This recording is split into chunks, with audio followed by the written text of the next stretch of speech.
Welcome to the Tribe of the Restored Warrior podcast, where coming home changed doesn't mean you're broken.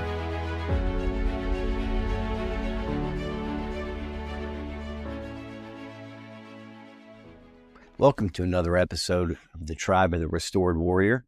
I'm Justin, your host, joined here with Dr. Ben Iobst, and we're going to talk about what PTS can cause in our lives. So Ben, what do you think?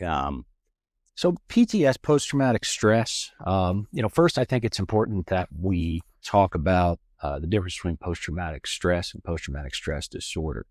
Post-traumatic stress disorder is different from post-traumatic stress. Post-traumatic stress disorder comes from post-traumatic stress, but it's when our excessive thoughts, our self-defeating thinking, anger, blaming, and isolation last for a prolonged period of time.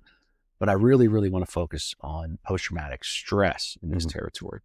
And that's really it can be caused by, a major stressor, something that can threaten our lives. We see the loss of someone else's life, see some major things that are shocking to the conscience. And what can happen from that is we can develop obsessive thoughts, self-defeating thinking, anger issues, and blaming of others. And the reason that happens with us is because generally we're the problem solvers, we're the helpers. We want to fix problems. And when we aren't able to do that, that causes a shock to our conscience that can begin to kind of burn into us. When we can't fix that situation, we start to feel pain. And then we want to attack that pain. We want to figure out the cause of that pain because it's coming from ourselves. And with that, what ends up happening is anger develops. Sometimes also we start to look for an outward cause of that. So we start blaming others. We start blaming where we work. We start blaming the government. We start blaming our family because we're trying to make sense of why do I hurt? So I want to find that outward cause. And sometimes we even attack ourselves. We really start to self-defeat. We start thinking that we're a piece of crap when we're not. And a lot of that, again, it comes from that post-traumatic stress. And this cycle slowly wears us down. It slowly wears us down. And then when it really becomes an issue is when it's been going on for a couple weeks, a couple months, a couple years. And that's when we have that post-traumatic stress disorder. And it wears people down and they start looking for a way to stop the pain. And that's a lot of times where substance uses come into play. Really dangerous behaviors start to come into play. The obsessive, almost paranoid thinking where we're deep diving into the internet. We're looking for causes of these things. We start almost crafting our own reality. And then we become self-defeating. That's when the danger zone there is for suicide. Tracking. So you got some tips to help navigate some of this?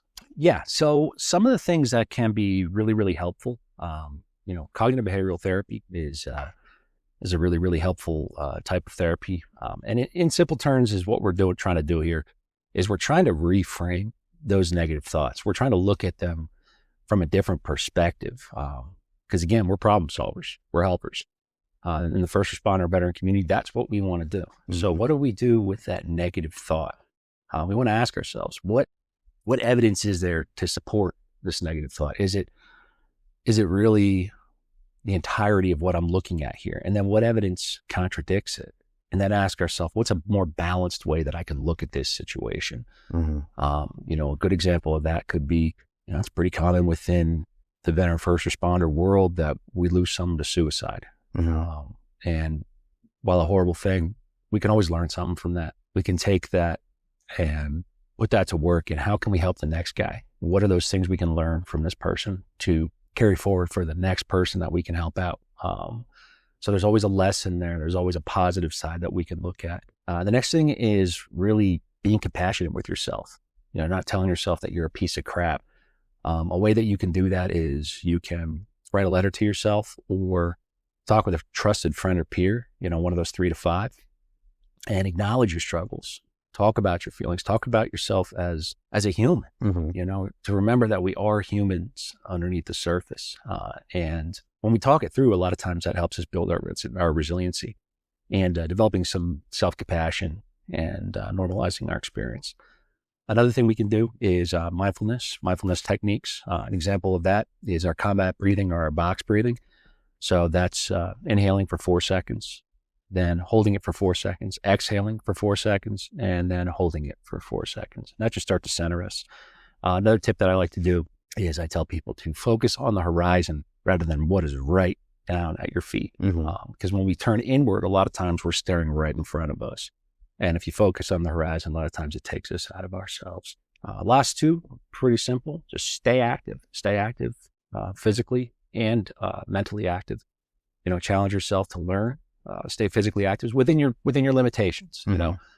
We are generally a world of individuals that have a lot of injuries, but staying active within what you can do, so that you don't start to turn inward and start thinking of yourself in a negative way.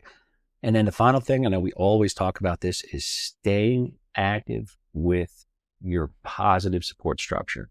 Those 3 to 5 people or more that are positive within your life that can really, really help you think things through in a positive way.